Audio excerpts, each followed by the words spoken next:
Alrighty, the news is here, and I've moved my setup around a little bit. I gotta fix the light because my face is super white. But anyways, thanks for coming by for the news. If you're new to the channel, feel free to subscribe, all that good stuff. But anyways, we have a 2-hour maintenance. I thought that the news was going to be out an hour ago, but I guess because it's a 2-hour maintenance, it's out an hour later.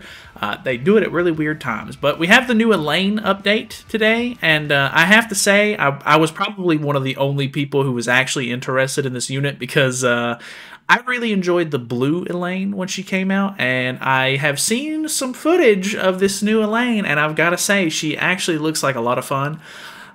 But we'll have to see, of course. We will be doing live summons and everything whenever the character does drop tomorrow night on Global. So if you want to stick around, you want to, be there for live summons or anything like that, feel free, do your thing. You know what to do. But anyways, we obviously have the new Elaine here. We have a new LR unit, which is actually the Red Elizabeth, which kind of threw a lot of people off. I don't think anybody was really expecting this unit of all units. I think if anybody was going to assume it was going to be a character, it was going to be probably Green Princess Elizabeth at best. But obviously, that a lot of people were expecting King, which is a bit odd. That can only Beats has been really going down the rabbit hole of, if it's not King as the LR, it's got to be King as the festival, and I kind of believe it. I could definitely see it happening. So, should be 2 weeks or so before the next festival starts, from my understanding. I'm not 100% sure on the timeline there, but yeah, it shouldn't be too far away. So we will definitely be getting that sometime soon. If we do end up getting it in 2 weeks, that means that we should be able to see it before this Elaine banner goes away. I know a lot of you probably aren't even really interested in Elaine, but that will give you some decent little time to make your mind up on whether or not you actually want to pull for the character or not. But we'll definitely be testing her out on the Global and everything. I don't have enough coins for this character, the LR seals, yet. I'm at 50, and from my understanding, the new Heroes Arena season is going to be very hard because they have tier in it. I haven't seen footage of it yet, but I assume that Demon King is also in there, but I could be wrong on that. I'm not sure which week they pull the teams from to actually make the enemies or anything like that, but I know that tier's in it, and it looks really crazy, so I'll probably be doing Champion for 3 weeks or so before I can end up getting enough LR coins or whatever to actually get this character. But I imagine Gon might actually let me mess around with the character on his account, so we might end up being able to showcase it a little bit early, but I'm not 100% sure just yet. But if you don't know what the character does, they do have a complete breakdown here. It's actually all fitted perfectly on the screen, so if you want to pause it and read over some of this stuff, you definitely can. I have seen what some of it does. I am kind of interested to go over some of it, so if you want to, I'll try to put timestamps in this video. You can skip through some of this stuff if you need to, but let's actually go over some of these changes here. So they actually do split it up into 2 different parts. This is for the all game modes one, so this stuff works in everything, even PvP, and then this is the PvE only stuff, so that's actually nice to know. In PvE battle, allies' basic stats increased by 6% up to 30% whenever the hero heals an ally, which is going to be anytime you use her attack card, because it's one of the it's just like Jormungandr's card, where if you attack, it heals. I think it's the weakest ally by a certain amount, and then at the higher levels it heals everybody by a certain amount, if I'm not mistaken. I could be wrong on that. I guess I could just look down here to be honest with you. Rank skill, or rank 1.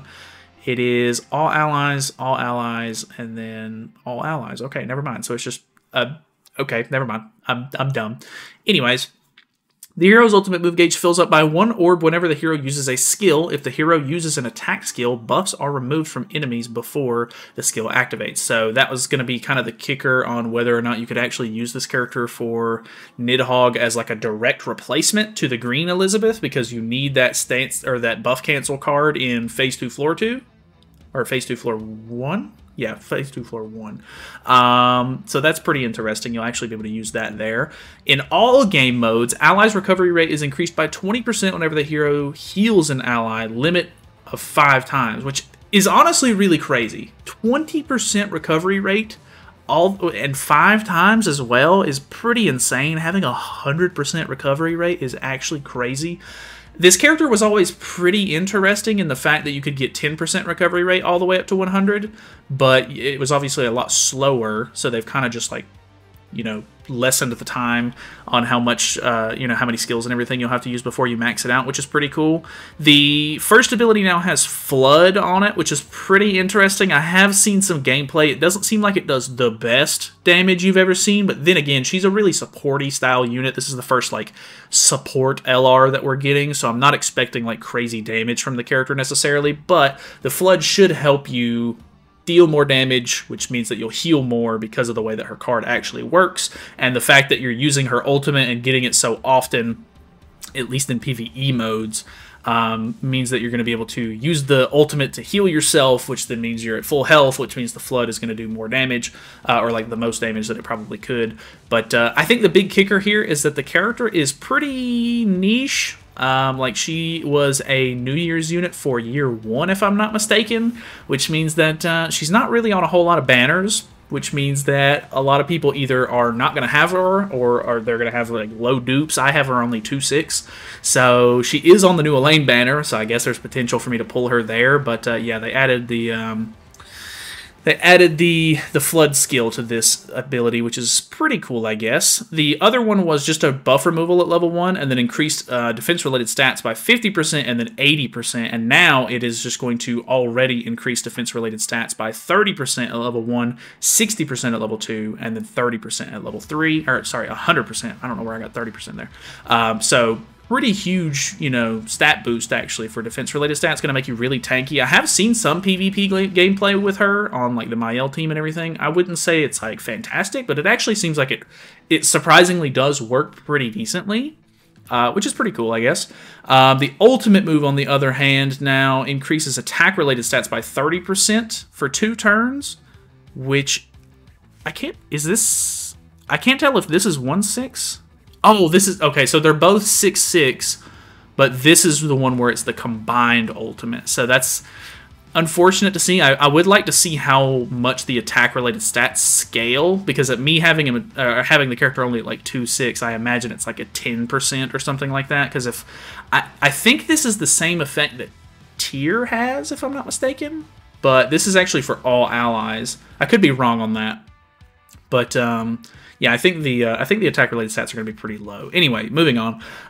New bundles. We obviously have some new ticket bundles and stuff like that for the new character banner and everything like that. We have this equipment bundle, which is kind of nice, actually. Not too bad. Tons of cosmetic enhancement materials right here from this bundle. Depending on the price of this, that could actually be pretty good value, considering you'd have to grind out a ton of demons to get that many, you know, mats. But Knighthood Order improvement, so we have some quality of life changes here. Activity reward button added to the Knighthood Order menu screen. So what does that do? Activity reward? I mean, okay. What does that do, though? I don't know what that does. I'm not sure if that just is going to accept all, or what am I looking at, but okay. Inactive player indicator added. In the members menu, inactive players will have a new display added to them on the list. A message regarding inactive players will be added to the recruit menu. So if there are a lot of inactive members in your Knighthood recruitment notice, or notices may not be as effective. Oh, okay, so now if you're, like, posting to recruit in your Knighthood, it'll let you know that if your Knighthood is inactive, it doesn't work as well? That's really weird. Okay, understandable, I guess. Daily missions event end date display improved. New display has been added for certain events to indicate an event ending on its final day. Okay, so more notice is probably a good thing for some players who aren't playing as frequently or just don't know. LR Evolution illustrations added. Find new illustrations for LR units in the artwork tab for the heroes menu. So now you'll be able to see, like, a full artwork PNG of the LR characters, which is pretty cool. They've added Lostvane and Escanor as well, which is really cool because their arts look really, really good. Have to say, they do a really good job with the, like, updated LR outfits and everything, so do like that. Sell option added for certain items, full awakening token and affinity increase elixir. I really wish they would have made it to where you could sell those, like, awakened material boxes, because realistically, like, even though I can sell these now, that's fine and dandy and all, but I would really love to just sell those boxes out of my inventory instead of using those to make more these tokens, to be honest, because I'm already at like 70, almost 80 of these things, and yeah, it's just going to get more and more as I go on. I guess I can just start selling these at some point, which is fine, I guess. You can now donate OG Demon materials to the Knighthood, so that's cool if you want to. New events. We have Heroes Arena Season 3, and there are, of course, some really nice changes with this one as well, but like I said, the teams are updated too, so I'm assuming it's going to be a little bit tougher than last season. So Season 3 changes. We have last attack team used will be automatically saved and set the next time you challenge the Heroes Arena. So this is really, really nice, because if you're aware, or if you tried to do like the higher difficulty going second thing, or maybe you just have, you know, you're not like quite there yet and you have trouble during some of the lower difficulties, whatever the case may be, you'll probably have noticed that you have to reset your team every single time you go in, and it's super annoying. So they are changing that, which is fantastic. That should help save a little bit of time. Hero Association information for leagues, champion, and above will not be saved. Team information from Season 1 and 2 will not be saved. Okay. Newly added special heroes and seasonal heroes can receive buffs and effects. Application buffs and effects can be viewed in the team set menu and seasonal buff screen. So now they're basically doing 2 sets of heroes that get buffs, which is very interesting, and for whatever reason, both of them have Elaine right now, so that's very interesting. From my understanding, the buffs stack. Actually, never mind. It says special hero effects can be stacked with seasonal hero effects. Okay, so that's nice. Seasonal hero effects do not stack even if you have multiple seasonal heroes.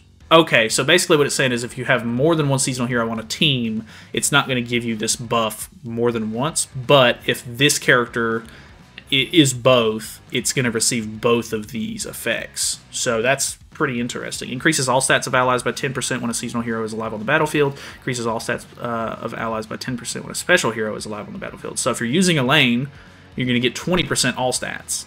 So that's just like it was previously. Okay, so I don't know. Hopefully they add more seasonal heroes or special heroes, whichever one. Like, I would love to see some characters that aren't brand new units that you have to summon for as soon as the banner drops to get the buff. That would be nice, because I know not everybody's summoning on every banner. But I don't know, maybe we'll see how that goes. Pickup heroes from active draw events during the Heroes Arena seasonal period will be added to the special heroes section, so that's why Elaine is there. Pickup heroes from any event draw, active or not, which took place during the Heroes Arena seasonal period will be given the seasonal hero status. Pick up heroes from any draw events, active or not, which took place during the Hero Arena season period will be... this is confusing me. Like, I don't understand. It almost sounds like they're saying the exact same thing, but... Oh, so maybe only during the banner being active is it a special hero, but then they stay in the seasonal hero section? That's very odd. I'm not really sure what the point of that is, because you're only going to get 10% if they lose the special hero stats. So that's very, very interesting. So it's like only the most active, like only the newest banner character is a special hero. That's very weird. Okay. Option to reset your progress mid-battle and start over was added. So that's pretty cool. It just takes up stamina. Okay, it's kind of nice, I guess. Receiving rewards after defeating enemies has been improved so that players may first view their rewards and then agree whether or not to claim it. Oh, okay. So that was going to be a question that I was going to have. I assumed that if you beat it on Champion, for example, and they were like, hey, here's the rewards that you would get, and then you went and challenged it on Challenger, if it would just give you the difference in rewards that you would have got. But I guess it's just like, hey, here's what you're gonna get. You can choose to either claim it now, or you can just hold on to these. Like we can just stall, and then you can challenge higher difficulties first and see whether or not you want to take the rewards that you've already earned. So that's kind of interesting that they're doing it like that. Even if you haven't claimed your rewards yet, if during that time you've managed to clear a league or higher difficulty, rewards will be refreshed and reflect that. Okay, so you can challenge higher tier difficulties as long as you haven't claimed your reward for the week, then you'll be able to actually get the rewards from those higher difficulties, which is kind of cool.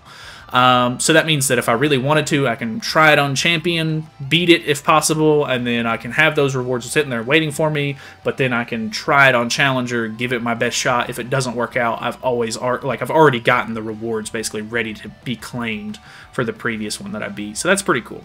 I don't think that they've changed any of the values for the rewards that you get for each one, so that's a bit unfortunate. I hate the gap that there is between Champion and Challenger. Really annoying to me.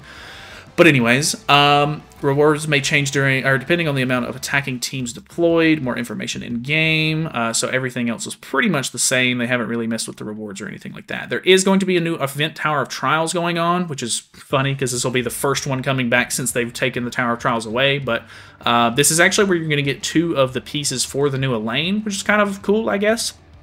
And then you're going to be getting a ton of SA coins like normal from this, so shouldn't be too bad. The Event Tower Trials are normally pretty straightforward. There are some gimmicks here and there, but I think last time I just used the Ragnarok team and AoE'd my way to success, which was fantastic. So you can probably do that too if you're up to date with Ragnarok units. But yeah, should be pretty easy there. New LR Celebration, New Legend costume individual resale, so you can actually buy the one headpiece that was for this this New Year's Elizabeth whenever she came out, so you can get the set for her, which if you don't know lets you summon red demons, which is pretty cool. Like if you're looking to summon a specific demon, as long as she's on the team that you use to either skip ticket or beat the stage, it's a guaranteed red demon, which is cool. I like that, actually. Oh, you'll actually be able to buy it with Hot Pass points, which is actually really nice. That's super great that they're doing it like that, actually. Oh boy, we are getting the new Hot Pass, which if you're unaware is this terrible looking Demon King outfit. If I'm not mistaken, he should still be missing a weapon, if I'm not mistaken, so you might have to buy the weapon out of this. I can't remember if he's missing a weapon or a headpiece, but he's missing something. So you'll probably be able to buy that with Hot Pass points during this season, so if you are a Demon King enjoyer, you know, feel free to max out your cosmetics. So yeah, they're bringing back some stamps and stuff like that. The interesting Ludo CL costume, and then it looks like we have some of the other school outfit costumes here. They're also bringing back the pirate one that was for free with Thonar whenever she first dropped, which is kind of cool. One new battle event. Here's the Knighthood boss schedule, or not boss, Knighthood like Guild Wars competition schedule. And that is pretty much it for the week. So, pretty interesting patch. We have a new LR, we have a new character, we have Event Tower Trials, and we have this new season of Heroes Arena going on as well. A couple of quality of life changes, which are not anything groundbreaking, but obviously kind of help smooth things out, make the game a little bit more, you know, smooth, as of lack of a better word. But yeah, looking forward to this one, actually. I'm pretty interested to see if the fairies are going to be fun to use after this unit drops, because I do think that she's... I've seen some gameplay. She actually does seem fun. Whether or not that translates to how, you know, how it works in-game and if I can get them to work and enjoy them is a different story maybe, but either way, that's pretty much it for me. Thanks so much for watching. Hopefully you guys enjoyed the video. It was maybe a little bit rambly, to be honest with you, because I probably shouldn't have read all of this stuff, but I do like to know what's going on in the game that I play every single day, so I tend to go over everything if I can. But either way, yeah, feel free to subscribe, all that good stuff. I will see you guys for live summons tomorrow night, so feel free. Have a good one.